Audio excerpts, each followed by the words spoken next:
Maayong buntag ka natong tanan. Akong hangyoon ang tanang mga pastors, mga Kristohanon, mga leaders, church leaders. Dili ta magpakahilom sa mga nahitabo karon sa ato ang community, sa ato ang komunidad. Ilabi na sa atong nasod sa Pilipinas. Gibutang ta sa Ginoo diri sa atong nasod, dili aksidente kun dili nahimo gitang Pilipino. And we are Filipino for nothing. Magampo ta sa kabubuton sa Ginoo, kalmahan lang sa nato kay ang Ginoo nagapanglihok man. God is in control. He is in control. He is working in mysterious ways. Usay din to masabtan ang iyang trabaho. Pero magampo ta kay ingon ang Bible, mga kaigsuonan nga when the righteous lead, people will rejoice. But when the wicked will become a leader or nagdumala, the people mourn. What happened today? Most of us are mourning of what happened to the issue of our former President Rodrigo Roa Duterte. He is not perfect. He is an old man. Daghan siya imperfection. In fact, panahon sa pandemic, wala ko ganahin niya sa iyahang disposition, sa iyahang pagdumala, panahon sa pandemic. Para nako, nasipyat siya, pero ang kinatibuk-an, nailhan nato siyang strong leader. Leader nga nakapasugpo sa mga dautan. Pag ingon sa Bible nga kung ang matarong magdumala, mag-rejoice ang mga tao. What is the meaning of the word righteous? Righteous, not by good works, but righteous by faith in God, in Christ. Righteous means choosing what is right. Ang atong Pangulo nga former, doon na siya dakong natabang o kahibalo ang tanan ni ana. Dili na nako i-mention din kay mag-ampo ta. Og nalipay kita nga mga matarong nga tao. Mga taong tarong, safety tas kadalanan, walay mga binuang mga adik-adik nga nagapanghasi, nagapangawat, dili parehas karon nga daghan na o dili na safety ang komunidad nga atong gipuy-an. So ubani ko ninyo sa mga pag-ampo kay dili ta magpakabuta, magpakahilom, magpakabungol aning hitabua karon. Tungod kay ako kabalo ang mga membro sa church nga dili ko tig-apil sa politika, apan karon gusto nako madunggan ang akong tingog.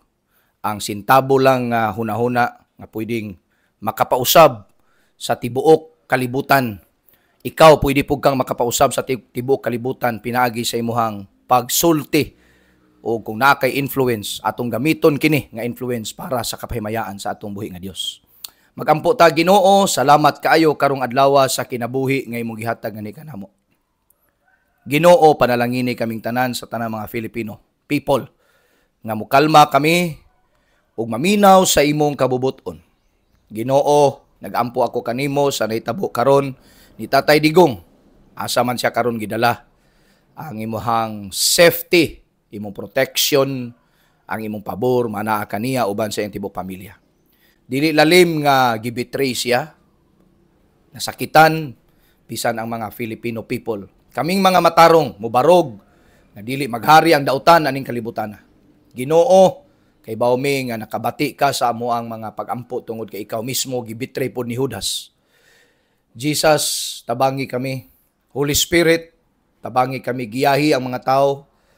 Tagai kami glamdag nga panghunahuna og kaalam, ilabi na karong umabot nga eleksyon, among butaran ang angayan ug matarong nga dunay interes sa katawhan, dili sa personal nga interes. Ginoo, ang amo ang dapat nga pangulo ug bisan pa sa amo ang mga tanan nga mga politiko.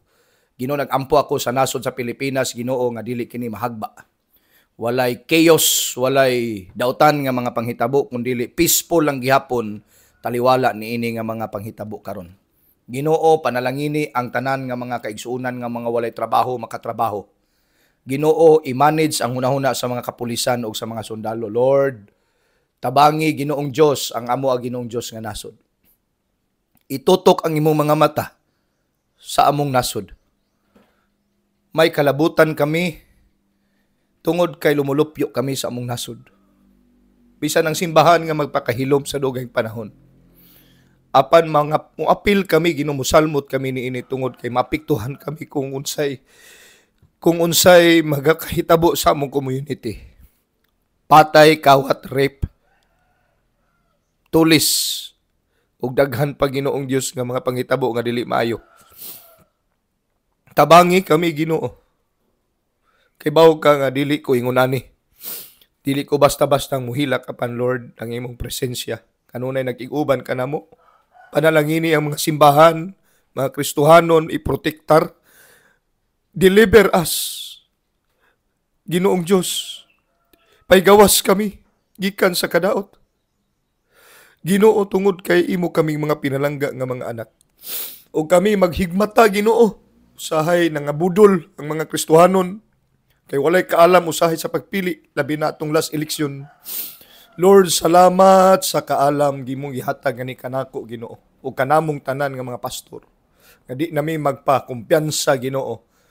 Karong umabutay nga eleksyon, Ginoong Diyos, mapili unta namo ang tama o unsay maayo og matarong, Ginoo. Kay bawo mi Lord nga we are not perfect sa among good works. Pero pag ingon nimo, Ginoong Diyos, the prayer of a righteous man is powerful and effective. Kanang pagkamatarong nga among nasabtan, Ginoo, pagkamatarong na ni Kristo nga imong gihatag nga ni kanamo. O kanang nga pagkamatarong, Ginoo, mibarog sa unsay maayo o unsay makaayo sa kadaghanan. Ginoo, salamat kaayo, Ginoo. Bless Philippines. Ang tanan mga OFW, Ginoo, panalangin eh. Mao bitaw manggawas ni sila, Ginoong Dios, kay walay saktong trabaho diri sa among nasod. But God, ang hugpong namong tanan, Ginoo, ikaw, Ginoong Dios, magatubag mo niya mong petisyon nga na kanimo. Kung dunay mga injustices, Ginoo, nga nahigakahitabo, ikaw magamaniobra, magamanipulate, Ginoong Dios, sa una-una sa mga dautan nga diin imong usbon, Ginoong Dios, dunay revolusyon nga mahitabo sa among nasod, Ginoo. Salamat kayo, Lord, sa imong grasya, sa imong kaluoy, sa imong gugma. Lord, panalangini ang New Covenant Church, tanang mga membro, Ginoo, sa NCC, sa tanang simbahan, sa tanang mga pastor, sa tanang mga sikta, bisan unsa nga simbahan, magkayusa kami, Ginoo, Katoliko man, Iglesia man, tanan, Ginoo, nga born again, mga Pentecostal, mga Baptist, Ginoo. I-bless ming tanan langit nun nga mahan nga dili kami magka-divide, Ginoo. Bisan pa sa issues politika. Lord, ang amo, Ginoong Diyos, hiusahon, Ginoo, nga diin sugpuon ang mga dautan nga mga binuhatan, Ginoo. Lord, in the name of Jesus, malaya ang tanan mga dautan nga mga binuhatan sa pangalan ni Jesus. Hallelujah.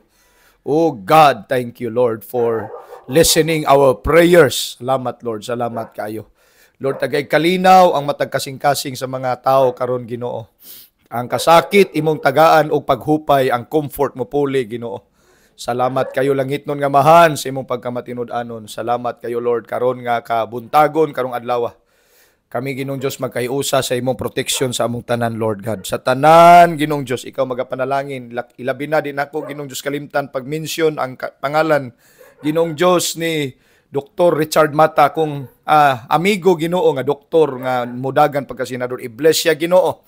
Hallelujah. Kana siya mo'y dapat maluklok, Lord, sa pwesto kay makatabang kaysa sa among nasod, Ginoo. Kristohanon, may respeto nga kanimo langit nun nga mahan. Salamat, Lord, sa imong kaayo. Lord God, salamat kayo. Tinori mong pulong, when the righteous lead, people rejoice. When the wicked will lead, people will mourn. Usa sa amo, Ginoong Diyos, nasubo mi karon tungod kay dili maayo ang among ang nagdumala sa ibabaw, Ginoo. Lord, bisan pa sa administrasyon karon, mo declare gyapon mig blessings nga giunta, Ginoo, magiyahan og lamdagan ang ilang una-una langit nun nga mahan. Nga diin, Ginoong Dios, makahatag og justice sa unsay mga panghitabo karong mga panahon. Salamat, Lord, nga ang unity gyud unta sa mga tao, sa mga Filipino, Ginoo. Magpatigbabaw, dili ang garbo, dili ang pamulitika, dili ang bisan unsa nga mga hunahuna. Salamat kayo langit nun nga mahan. Karon nga kabuntagon karong adlaw, Lord God. Tanan nga makakita ani nga video, ikaw magapanalangin, magatagbo sa ilang gikinahanglan, sa ilahang mga panud-an o ilang pagkaon sa lamisa kada adlaw lang. Labaw sa tanan, Lord. Hupaya ang mga pagbati nga masulubon. I praise your name today, tomorrow and forever. In Jesus' name I pray and we pray. Shall we say amen? Amen. Amen. So padayon ta sa pagampo. Ampo, dayon pagbutar nato sa sunod eleksyon, butaran nato ang line-up ni Tatay Digong. Kung di ninyo makumplito, inyo nang pagpili. Wala may pugsanay, pero pwede mo mag-pick up pasin na mo di ganahan. Napod mo'y ganahan dito sa line-up ni BBM, kuhaon po ninyo. Ilabi na ako, bisan og dili mo ganahan ni Manny Pacquiao po, Pacquiao. May namuwali. Usay, naipit lang na sila sa sitwasyon. Ako, Pacquiao. Manny Pacquiao. Ako na siya mutaran, buutan na siya, Kristohanon. Basta Kristohanon, buutan na siya. Naa sila'y kapakyasan, pero mas layo ra gyud tong nahay dili Kristohanon. Kay watoy kahadlok ug watoy respeto sa Ginoo. So kana inyong opinion, please respect this post. Kung di mo ganahan ani, unfriend lang ko, i-block ko ninyo, it's okay. I-bash ko ninyo, it's okay. Basta I will stand. I want to use this influence, this page to revolutionize. Sa tanan, i-share ninyo nga video. In Jesus' name, i-bless mo sa Ginoo. Mo na gusto sa Ginoo nga i-bless ta niya. Ang kalinaw, mag-uban nga ni kanatong tanan. Amen.